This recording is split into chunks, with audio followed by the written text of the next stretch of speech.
So we talked through the other day about boundaries and how it's important to have boundaries in your life, how it's important to have boundaries and consequences. They go hand in hand. You can't separate them, otherwise they're pointless. They literally are just pointless. But with boundaries, like one of the things I want to talk to you about specifically with boundaries is communicating those. Okay. A lot of times people will take and they'll write down a list of boundaries or a list of goals, or they have in their mind of this is what the perfect relationship or the perfect marriage or what I need fixed in the relationship and what it's supposed to be. These are all the criteria, which is great. I'm not saying don't do that. I'm saying that's great to be able to have criteria of what you expect, of what the goals are, of what the boundaries are in the relationship is.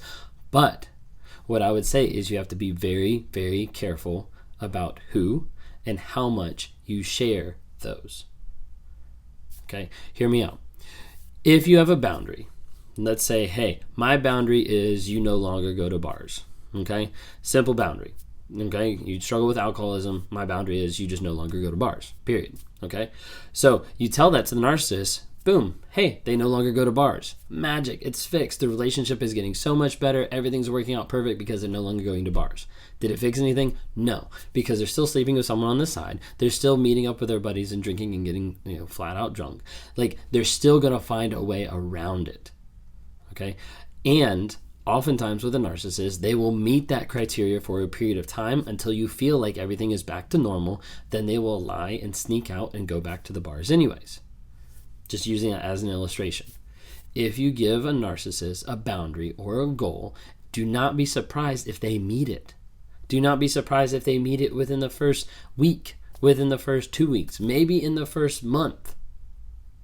Be surprised if it still lasts 6 months later.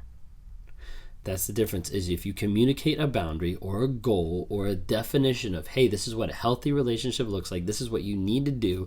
What we do is we end up putting like hoops and like lists and things for people to know, hey, this is what you have to get to achieve this marriage, this relationship, to still get the person, to still keep the person.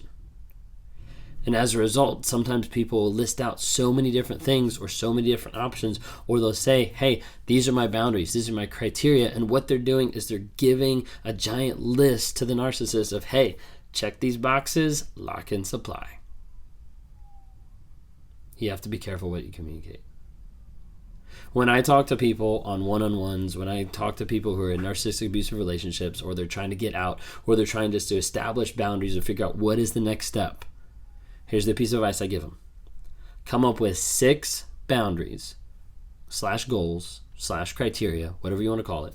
6 things that the narcissist has to do or has to be in order to continue that relationship. Those 6 things need to be metric driven, like simple yes or no, simple 1, 2, 3, 4, 5, 6. They need to be simple. So like let's use an easy one. 1, your narcissist has to go to counseling or therapy. Doesn't matter if it's counseling or therapy, doesn't matter. They have to go to counseling or therapy. Boom. That's one thing. If that metric's not hit, boom, we out. Simple. Metric needs to be hit. Did they go to therapy? Yes or no? No? Okay. Simple. Here's the second thing with it. Did the narcissist stay in therapy, let's say for 6 months, or let's say for a year? Did the narcissist stay in therapy for a year? Yes or no? No. Boom. We out. Because a lot of times they won't stay in therapy for a long period of time. Now, here's the difference with communicating it. You have 6 things that you're going to write down, internalize, know, hey, these are my 6 criteria.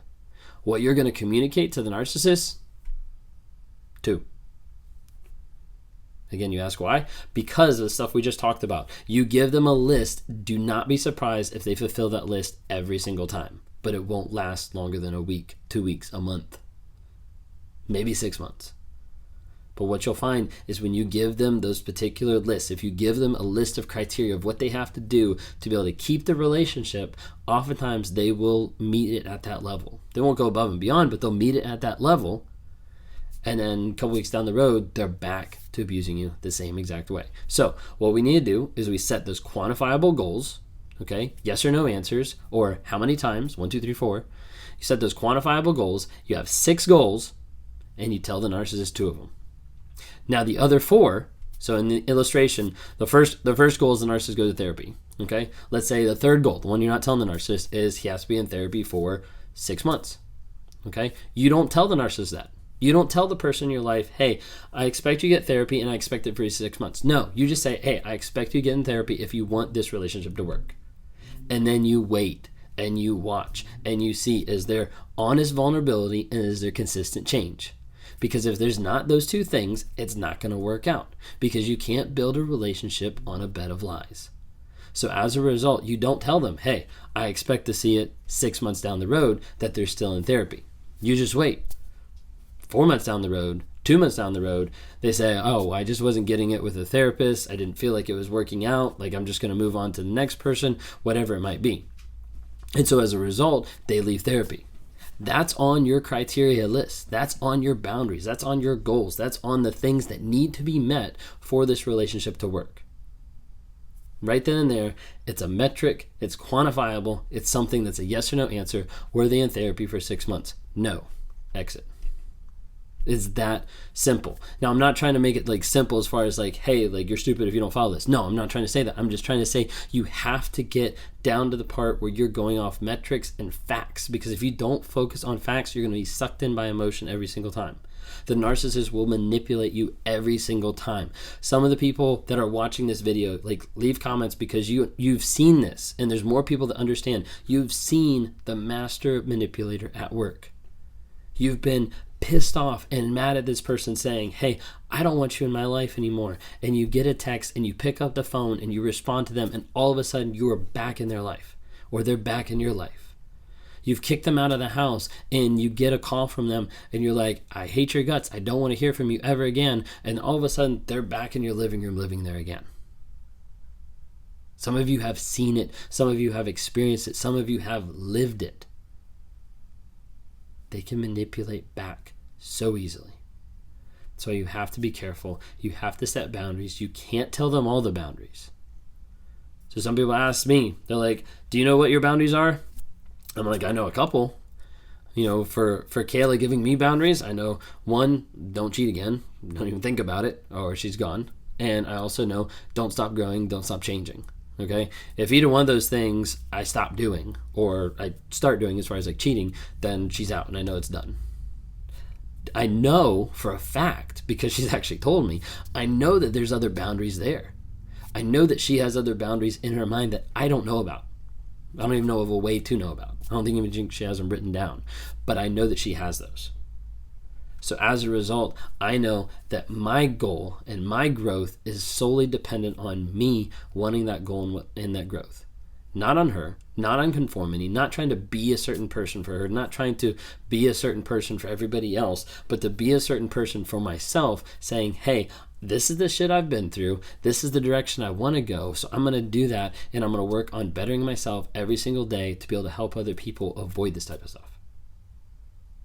But you have to be clear on your boundaries. You cannot tell your narcissist all your boundaries, because oftentimes they will meet them so many times, and they will come back to manipulate, to abuse, and to destroy.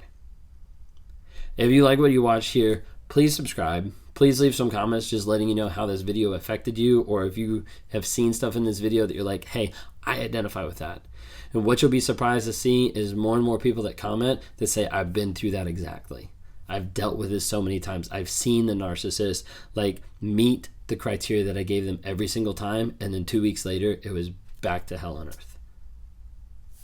Leave some comments, help support. If you're interested in being in a community of people that is trying to help support each other through the narcissistic abuse, who's trying to learn and apply tools that they're learning every single day for their healing and for their growth, then go to the website, Raw Motivations, and click on the Narc app. The Narc app is an app that just got developed about a week or so ago, in February of 2022, where we developed this app. It's Narc app. It's the Narcissistic Abuse Recovery Community. And what it is a group of like-minded people that are on there that have been through abuse, that have been in these type of relationships, that are trying to find healing, growth, and change. And as a result, they're there trying to work with themselves to better themselves through some of the tools and information and courses that are on there. But then they're also encouraging a lot of people who are sharing their growth, or sharing what they're going through, or sharing just positivity, to try to be able to help people along. So check that out.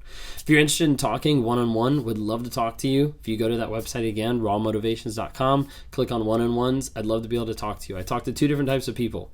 I talk majority to people of victims that have been in narcissistic abusive relationships, and they're looking for closure. They're looking to try to figure out, like, how do I break out of a trauma bond? They're trying to understand everything that happened to them. And so a lot of times I talk with them to try to help them find healing and growth.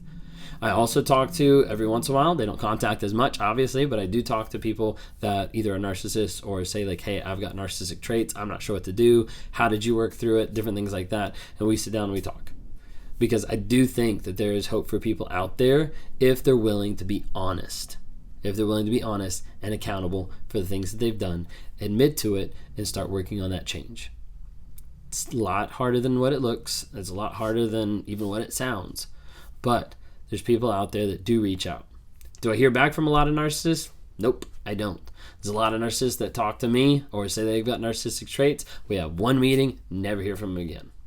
Because a lot of people aren't willing to go down that dark path of admitting their shame, their guilt, and actually getting honest and real with who they are, who they've been, to be able to find healing and growth. Anyways, if that's you, reach out to me. If you're a person who's suffered from abuse from narcissists, reach out to me. Would love to be able to talk to you. Would love to be able to walk you through step by step of dealing with the feelings, the fable, and the facts, to be able to get you to a place where you can rewire how you think, you can stop that pull that the narcissist has on you, and you can get to a place of healing and growth. Would love to talk to you more. Please subscribe. Follow me on TikTok, Instagram, Facebook, or grab onto the podcast and take a listen there, either on Apple or on Spotify.